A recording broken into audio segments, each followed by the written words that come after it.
Шокирующая правда. Зеленая энергетика – тихий убийца природы. Подробности в нашем видео.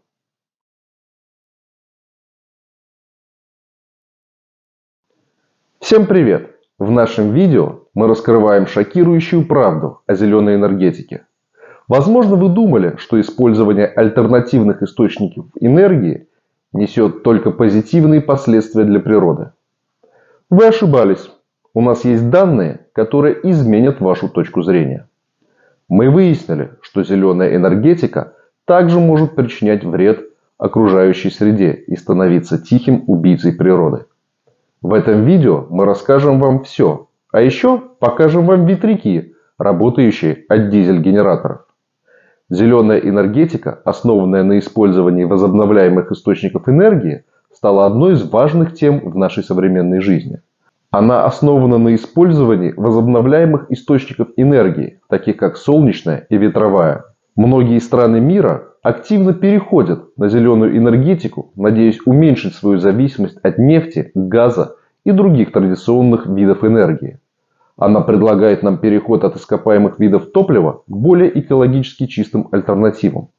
Однако, несмотря на все ее преимущества, зеленая энергетика имеет свои недостатки.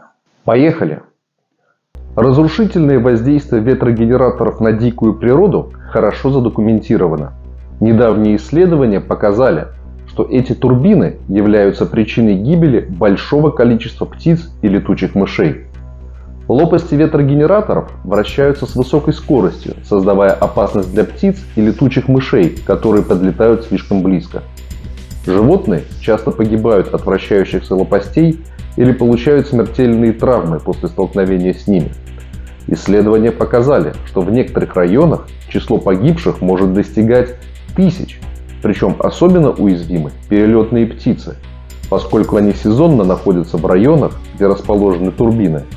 Это связано с воздушными потоками, которые так нужны и птицам, и ветряным турбинам.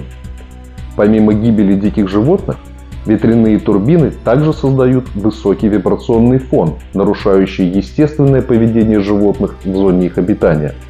В долгосрочной перспективе это приводит к еще большему ущербу для природы, поскольку животные убегают от громких звуков и теряют ориентацию в пространстве, что становится причиной депопуляции местности из-за бегства животных и потери способности к размножению. Второе. Вибрационное и звуковое загрязнение, создаваемое ветряными генераторами, оказывает негативное влияние не только на местную фауну, но и на людей, проживающих в районах их расположения.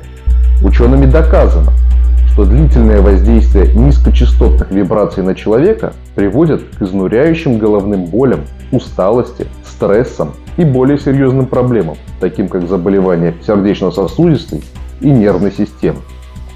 Кроме того, низкочастотный шум приводит к недостатку сна и ухудшению зрения, а также к проблемам с концентрацией внимания и ухудшению памяти.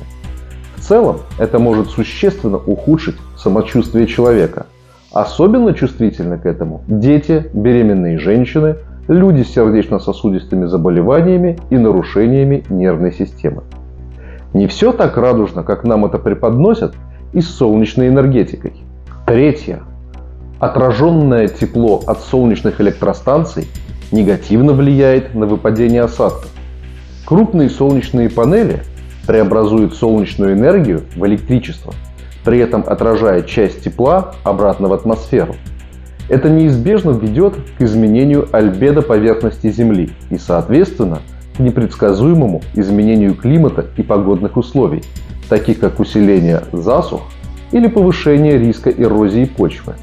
Следовательно, нарушение экосистем, условий земледелия и, как результат, голод. Стоп! Нас же уверяют, что зеленая энергетика должна обратить глобальное потепление вспять. По всей видимости, нам чего-то не договаривают, а скорее всего, просто водят за нос. Зачем? Четвертое. Солнечные панели производятся с использованием токсичных и канцерогенных материалов. Некоторые компоненты солнечных панелей содержат опасные химикаты, такие как кадмий, свинец и мышьяк. В процессе производства эти материалы представляют угрозу для окружающей среды и здоровья людей. В случае повреждения солнечных панелей, например, в результате града, данные вещества могут попасть в почву и воду, а их утилизация – это сущий кошмар для экологии. Но обо всем по порядку. Пятое. Пока не существует безопасных методов переработки солнечных панелей. Срок службы солнечных панелей ограничен – всего 20-25 лет. И когда они выходят из строя, их утилизация становится проблемой. А еще они часто ломаются раньше завершения срока эксплуатации. Так вот, на данный момент нет эффективных и экологически чистых способов переработки солнечных панелей в промышленных масштабах. Таким образом, мы создаем себе огромную проблему, решения которой попросту нет. Пусть с этим разбираются наши дети. Будем надеяться, что они окажутся умнее нас. Ну, конечно же, если они не будут жить рядом с ветрогенератором. Шестое. Даже самые эффективные солнечные и ветровые электростанции вырабатывают максимальную мощность только в течение 30% от всего времени работы. Примерно 7 лет из 25. А в течение 25% времени они не вырабатывают энергию вовсе. Около 6 лет из 25. Зависимость от природных условий делает зеленую энергетику менее надежной в сравнении со стабильными источниками энергии, такими как ядерная или тепловая энергия. А теперь давайте представим, какую опасность для экологии, и не только, могут принести перебои с электроэнергией. Как вам перспектива потери связи, электроснабжения больниц и военных объектов, потеря продовольственных запасов, остановка транспортной системы? Чтобы избежать таких проблем, нужно иметь аварийный запас электричества. Седьмое. Так вот, всех аккумуляторов на Земле хватит только на несколько секунд поддержания потребностей человечества в электричестве. Среднее потребление электроэнергии всем человечеством в 2020 году составило 65 тераватт-часов в день. Мощность всех аккумуляторов в 2020 году составила 3 гигаватта. Хранение энергии является одной из основных проблем зеленой энергетики. Аккумуляторы имеют ограниченную емкость, что делает сложным сохранение большого объема электроэнергии для пикового спроса. Кстати, производятся аккумуляторы также из токсичных компонентов, а их утилизация – смотри пункт 5. Примерно то же самое, плюс отравление почв. Восьмое. Когда речь заходит о возобновляемых источниках энергии, солнечные и ветряные электростанции часто называют ответом на наши энергетические потребности. Однако у этих видов производства энергии есть еще один существенный недостаток. Они занимают много места при относительно небольшом количестве вырабатываемой энергии. Это большая проблема, поскольку Земли становится все меньше, особенно в густонаселенных районах. Солнечные и ветряные электростанции требуют целые гектары земли для выработки электроэнергии, достаточной для одного дома или небольшого предприятия.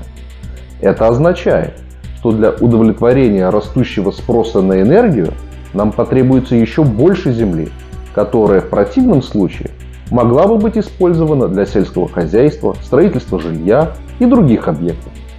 Например, согласно расчетам, для обеспечения потребностей Великобритании полностью за счет солнечной и ветровой энергии потребуется застроить 25% всей территории страны этими электростанциями.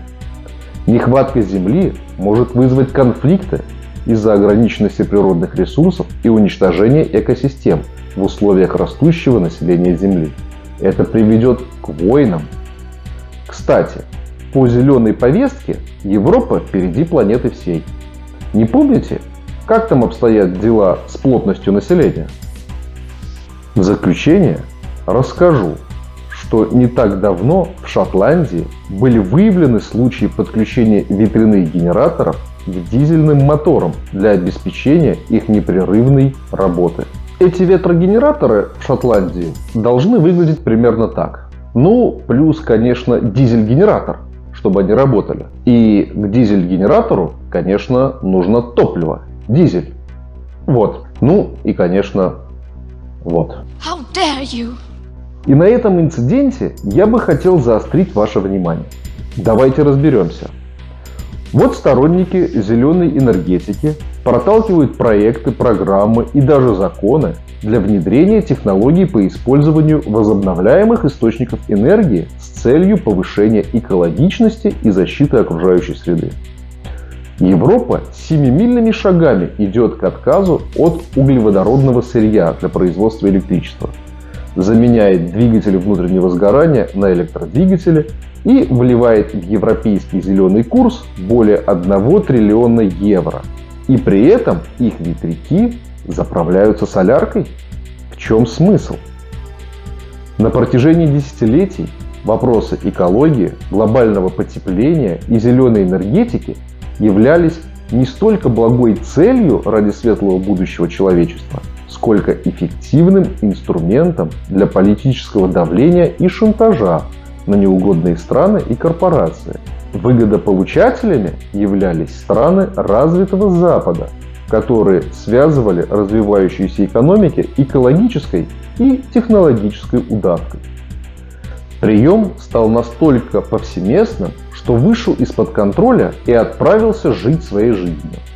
Вот мы и имеем триллионные бюджеты, толпы малообразованных, но целеустремленных последователей, в том числе и с умственными отклонениями, а также политиков, заинтересованных в решении сиюминутных конъюнктурных задач и не особо вникающих в суть происходящих процессов, несущих нас всех в пропасть экономической и экологической бездны.